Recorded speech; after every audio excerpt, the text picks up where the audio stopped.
Hello, YouTube world. Gordon Causey, aka, if you follow me on Twitter, my handle is Gordy Canuck. And I wanted to talk tonight about monkeypox. I was amazed the other night. I watched a nightly newscast, which is something I normally don't do. I don't have cable or satellite, and I'm not a consumer of mainstream news broadcasts. But I wanted to get a feel for what's being put out on the air on broadcast news. So I watched CBC's The National, and not one story. In an hour-long news broadcast, they didn't mention monkeypox once. There were stories about uh, the Johnny Depp trial, about inflation, about the war in Ukraine, about the Queen's Jubilee. News of the day, monkeypox didn't even register. Interestingly enough, there wasn't a single story on COVID either. It did enter into some of the news coverage where they'd reference COVID in relation to the story they were covering, like the Queen's Jubilee. They'd mentioned how, it's a nice celebration to be able to have after 2 years of restrictions, et cetera, but nothing specifically on COVID itself. And I think that in of itself is telling, is significant, because I think for the majority of the population, or for at least a very good chunk of the population, people are done with COVID. They don't want to hear about it anymore. They don't want to talk about it anymore. It's fading into background noise, and people are happy with that. Life has returned to a degree. There's a semblance of normalcy now. We've settled in. I'm in Ontario, Canada, little small town, 100 and 150, 200 kilometers east of Toronto, very small town. And here, at the grocery store, you'll still see roughly 50% of the patrons, people shopping, wearing masks, and everyone's just kind of, you know, that's kind of the only overt symbol that tells you that COVID's still around, at least where I am. And I think there's a tendency now with the monkeypox news that has come out, is people are shutting it down. They're saying, I don't want to hear about that. I'm sick of viruses. I'm sick of health issues. I'm sick of everything. I just want to live my life. And so monkeypox isn't getting as much play. In a fashion, I look back to January, February of 2020, when at that time, when news of COVID first started to come out, it was played down in the media. It wasn't a big deal, nothing to be overly concerned about. Um, Back then, I believe it was in February of 2020, Global News ran a print story, which is how I consume most of my news. And it listed, I believe it was 8 things you should be more worried about than COVID. And then we all know what happened in March. The entire world was flipped upside down. People were ordered to stay at home. All kinds of businesses were shut. Schools were closed. Couldn't go to church. Everyone was restricted to household family bubbles and everything. And now, fortunately, we've gotten back to a semblance of normal. And so, monkeypox, a lot of people are saying, I don't want to deal with that. I don't want to hear about it. And I think that is to our peril. I think we're going to see history repeat itself. But I honestly believe monkeypox is going to be worse than COVID. I'm not an expert. Get that out of the way. No degrees in virology, epidemiology, infectious diseases, or any other medical discipline. Read some articles. I listen to the experts. I listen to the experts on one side, the experts on the other side, which is something we're seeing very much with monkeypox. We have some experts who are saying that we have to get in front of this, that this has the potential to blow up, and we have to take the lessons we learned from COVID and apply them to monkeypox. Otherwise, this could blow up. And we have others who are saying, monkeypox is a well-known virus. It's been around since the 1950s. It's not a major health threat. This isn't COVID. And not, basically, have some, be aware of it, but don't be overly concerned. I tend to side with those who are saying, be worried. And there's a reason for that. Difficult to discuss it fully, share my full opinions on YouTube, because I'm not a medical expert. So none of this is advice. It's just the thoughts of one individual. But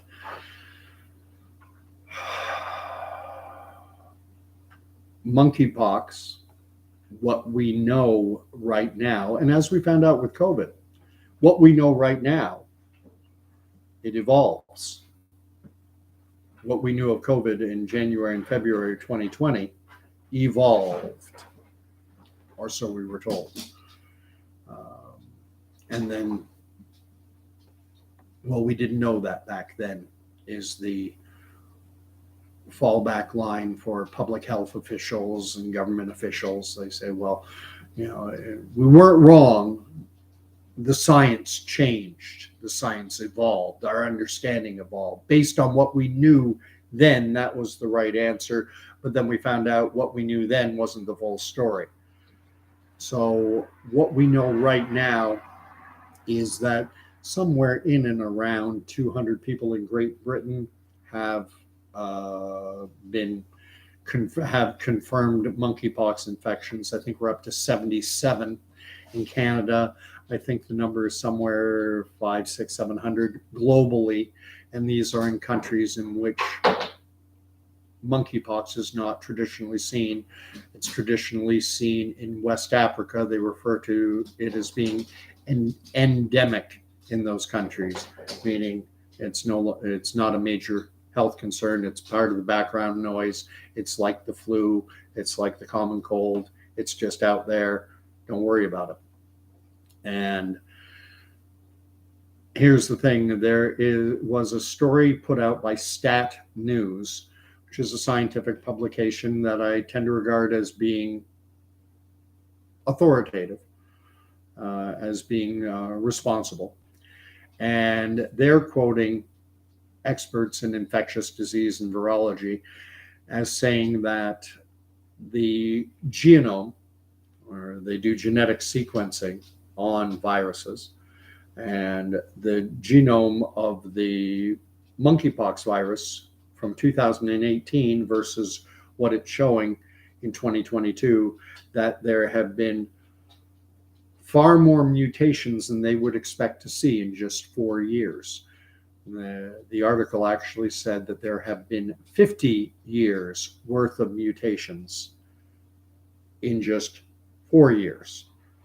Now, some are suggesting that this may be the result of the fact that monkeypox has been circulating and we just weren't aware of it because we weren't looking for it.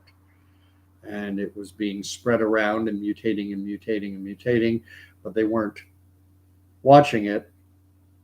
And so all of a sudden, wow, 50 years worth of changes in just 4 years, 50 years worth of mutations. What I found alarming is that there is a group, there's an organization, you can check them out, they're on the internet, NTI.org, and that stands, N is for nuclear, T is for threat, and I is initiative, nuclear threat initiative. And it's a charitable organization that was founded by a former U.S. Senator by the name of Sam Nunn, who, if you're old like me, he was at one time being touted as Barack Obama's running mate before Obama selected Joe Biden to run with him on the Democratic ticket. He was the chair of the Senate Arms Committee or something to that effect, a very influential, powerful committee, Senate committee. He was the chair. Anyway, he co-founded this NTI, Nuclear Threat Initiative, and it's a charitable organization. They get funding from the Bill and Melinda Gates Foundation. They get funding from Ted Turner. I didn't even know Ted Turner was still alive. Well, he is. And what they do is the word nuclear, it's not just nuclear threats that they're looking at, it's threats of a nuclear variety. And by nuclear, they're using the word is used as an adjective, major threats. And rather than calling it the Major Threat Initiative, they call it the Nuclear Threat Initiative. But they look at climate, they look at biological, they look at war, famine, they look at all kinds of threats to society. And back in May of 2021, so 1 year ago, this NTI at a conference in Munich, Germany, they ran a scenario, a tabletop exercise. And you can check this out. There's even a Reuters fact check article on it confirming all the details. Candy the Wonder Pup always wants attention.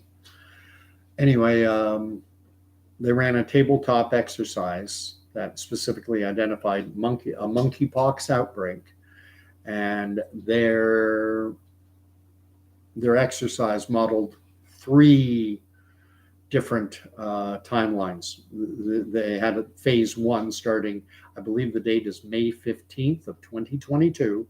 So in May of 2021, they postulated or ran an exercise assuming an outbreaks of monkeypox starting May 15th of 2022. And then by June 5th, which is today, because it's after midnight on Sunday here where I am, they had the number of cases of monkeypox in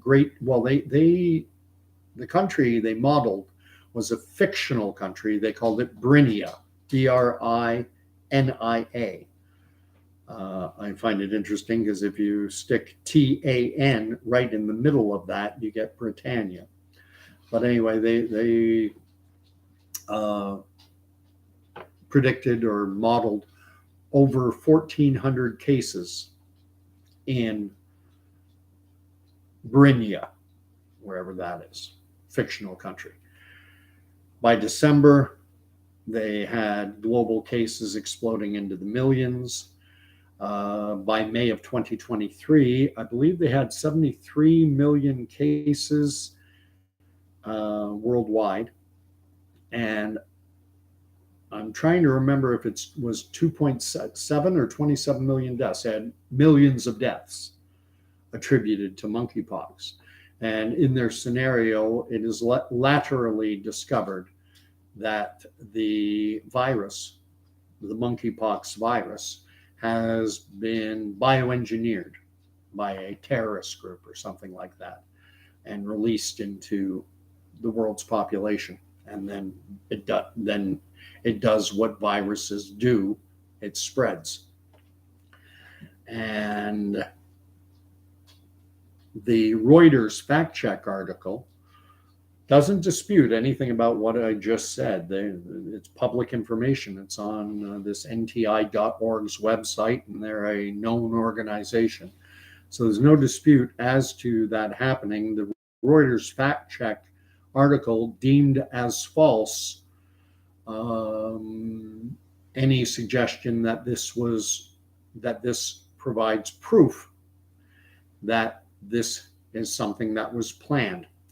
The Reuters article refers to it as simply a coincidence. and does take note of the fact that NTI runs a number of um, scenarios, exercises, tabletop type scenarios, and that not all of them, this just happened to be one that is coming close to reality.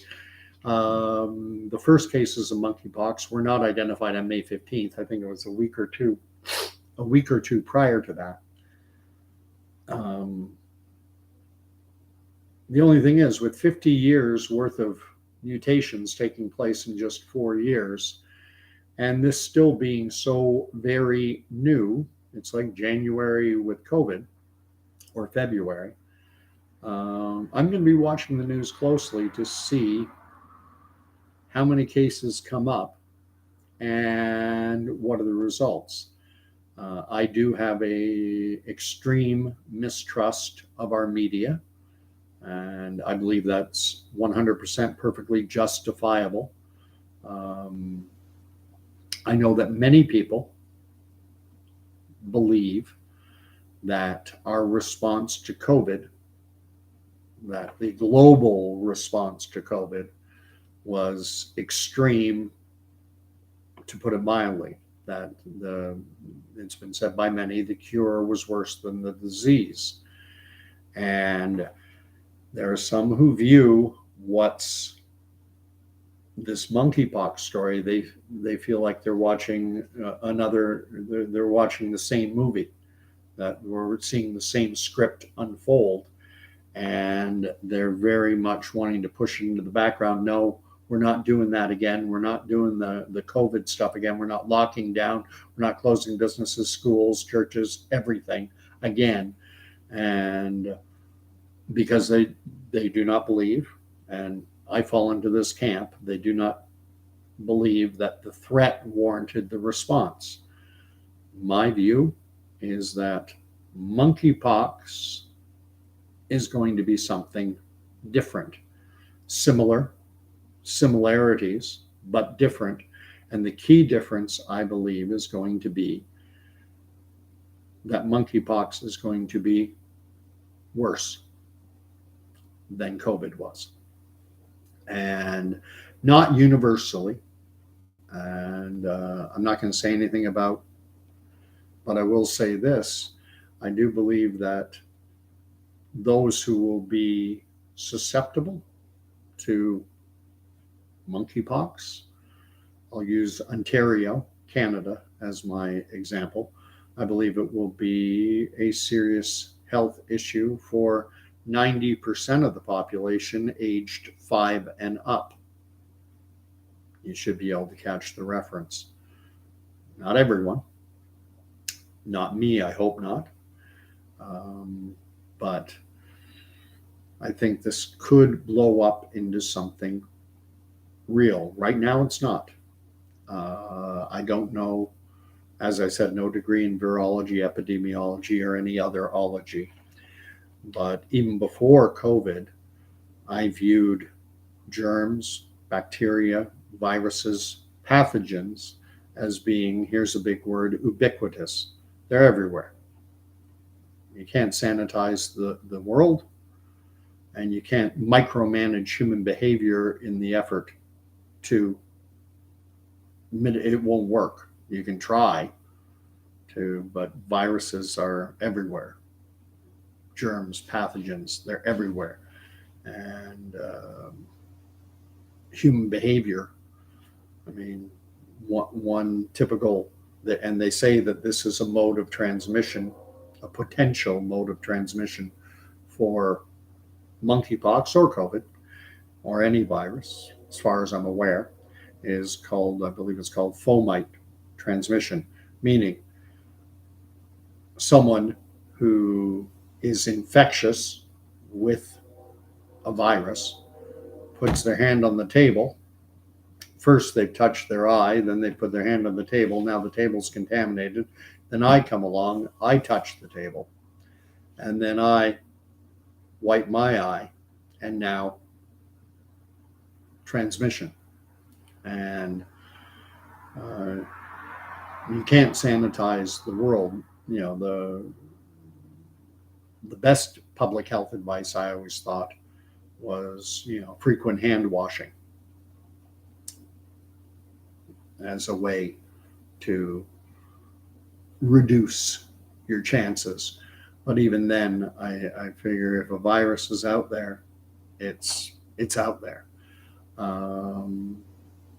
In February of 2022, so February just passed, I got sick. I had headaches, spiked a fever, had chills,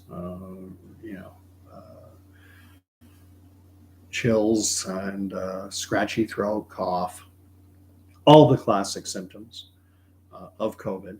However, I didn't get tested for COVID. So was it COVID or was it something else? I don't know. I tend to think it was COVID because a while later, I developed conjunctivitis, pink eye. And apparently that's,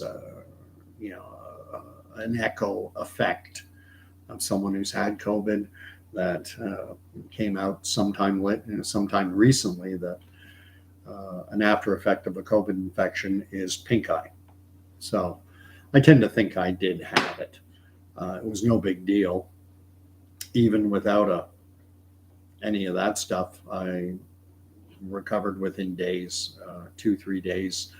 If it wasn't for this being the COVID era, I would have even forgotten that I had been sick. I was barely, I was down for basically a day and a half. Like, it happened on a Friday night, and by Monday I was back to normal. No issues. So monkeypox, I think, is going to be real. That's my opinion. Only time can tell whether my opinion is right or wrong. Right now, it's just an opinion. But I do think we're going to see this thing blow up. And part of the reason is that viruses spread. No matter what you do. You can shut down the world, doesn't matter. Viruses are going to spread. You can tell everyone to stay home. Viruses are going to spread. You can't shut down the supply chain. It's not a light switch. You just can't turn it off and then expect to flick it back on. And it doesn't work that way. You're going to close all the hospitals?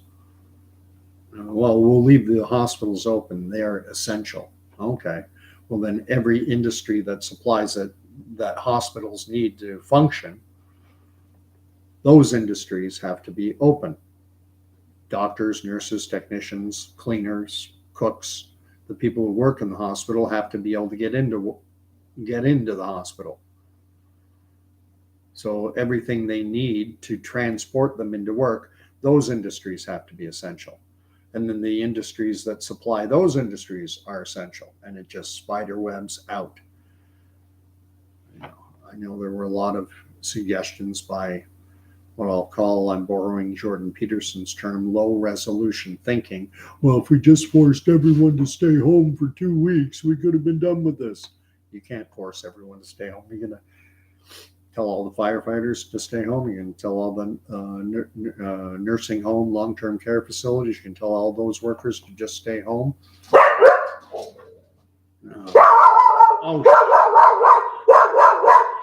Kid. All right, end of video. Thanks, Candy. Night.